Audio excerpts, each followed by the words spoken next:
नमस्ते मित्रों, आपका स्वागत है जे विथ आर यूट्यूब चैनल पर। शिवाजी महाराज की वीरता की एक कथा पार्ट 2। पिछले वीडियो में हमने देखा कि एक नाई के मुंह से बलिदान की बात सुनकर शिवाजी महाराज को गर्व हुआ था। अब शुरू करते हैं आगे की कहानी। आधी रात को फिर किले के छोटे दरवाजे से 2 पालकियां निकली। शिवाजी राजे, 600 बादल मावले और 200 कहार। कहार यानी कि पालकी उठाने वाले।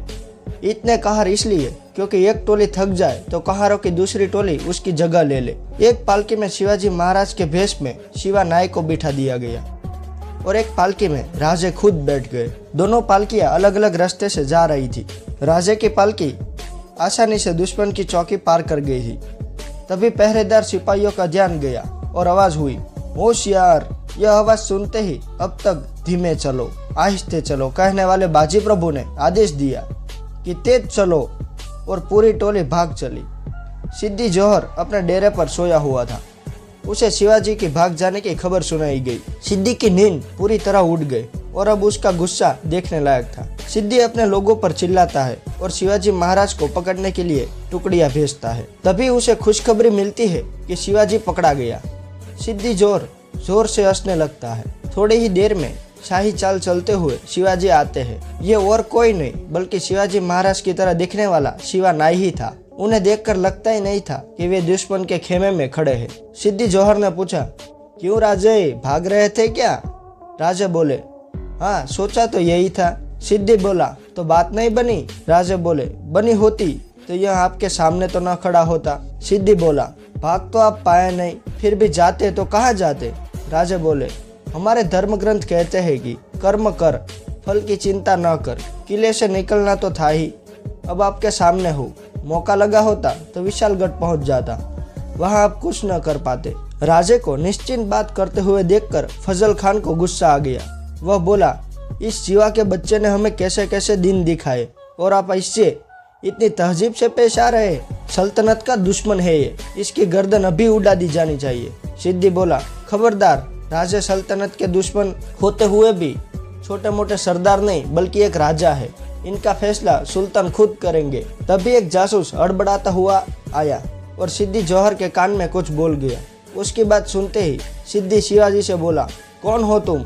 शिवा नाई बोला, मैं शिवाजी। सिद्दी बोला, खबरदार गुस्ताख, शिवा तो अभी विशालगढ़ के रास्ते पर जा रहा है। तू कौन है कमबख्त? शिवा नाई खूब हंसा और बोला, मैं शिवाजी हूँ, छत्रपति शिवाजी राजे का नाई, शिवा नाई। शिवा नाई बोला, और तुम लोगों ने क्या समझा? शिवाजी राजे कोई बालक है जो तुम पकड़ लोगे? शिवा नाई की हंसी को देखकर सिद्दी जोहर बर्दाश्त नहीं कर पाया। उसने अपनी तलवार उसके पेट में भोंक दी। मसूद अपनी फौज जमा कर विशालगढ़ की ओर शिवाजी महाराज के पीछे दौड़ पड़ा। उधर विशालगढ़ के रास्ते पर पालकी उठाए कहार दौड़े चले जा रहे थे। भागते भागते एक रात बीत गई और दोपहर भी हो गई, लेकिन विशालगढ़ न आया। विशालगढ़ से 3 कोस दूर गजापुर की घाटी तक शिवाजी महाराज की टोली आ गई। उनके पीछे विशाल सेना के साथ आता मसूद भी दिखाई देने लगा था। तभी शिवाजी महाराज का एक आगे गया हुआ जासूस खबर लाया कि मराठा सरदार सुरवे और राजा जसवंत सिंह विशालगढ़ पर घेरा डाले बैठे हैं। शिवाजी महाराज बोले, ये देश के हिंदुओं का कैसा भाग्य है कि जसवंत सिंह जैसा राजपूत राजा और सुरवे जैसा मराठा सरदार मुगलों के पक्ष में है। अब राजे को भी कुछ समझ नहीं आ रहा था। तभी बाजी प्रभु बोल उठे, राजे अधिक समय नहीं है, पीछे मसूद है, आगे सुरवे। आप फौज लेकर सुरवे का घेरा तोड़ते हुए विशालगढ़ पहुंच जाए, तब तक मैं मसूद को रोकता हूँ। शिवाजी महाराज नहीं माने और कहा, इतनी बड़ी सेना के सामने तुम अकेले? तब बाजी प्रभु बोले, मुझे लड़कर जीतना नहीं है राजे, बस कुछ देर तक उन्हें रोकना है। यह घाटी मेरे बड़े काम आएगी, बस आप आधी सेना के साथ सकुशल पहुंच जाए। शिवाजी महाराज के आंख में आंसू थे। उसने बाजी प्रभु को गले लगाया और जाने के लिए मुड़े। बाजी प्रभु ने बोला, किले पर पहुंचकर एक तोप का गोला फायर कर देना तो मैं समझ जाऊंगा कि आप सही सलामत पहुंच गए। फिर बाजी प्रभु जोर से बोले, मेरे बहादुरों, एक भी शत्रु इस घाटी से नहीं गुजरना चाहिए। उधर शिवाजी महाराज और उसके मावड़े शत्रुओं को गाजर की तरह काटते हुए विशालगढ़ पहुंच गए।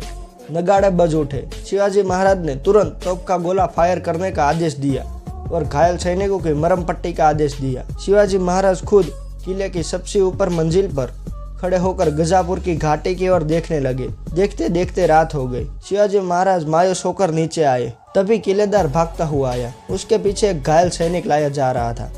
उसके पूरे शरीर में से खून निकल रहा था। उसे लेटाया गया। वह खड़ा होने की कोशिश कर रहा था। शिवाजी महाराज ने कहा, लेटे रहो और बताओ क्या हुआ। सैनिक बोला, राजे, बाजी प्रभु खूब लड़े और एक भी सैनिक घाटी से पार न हो सका। जो भी आगे बढ़ता उसको बाजी प्रभु 2 टुकड़े कर देते। एक समय तो ऐसा आया कि शत्रु आगे बढ़ ही नहीं रहे थे। मसूद की एक न चली।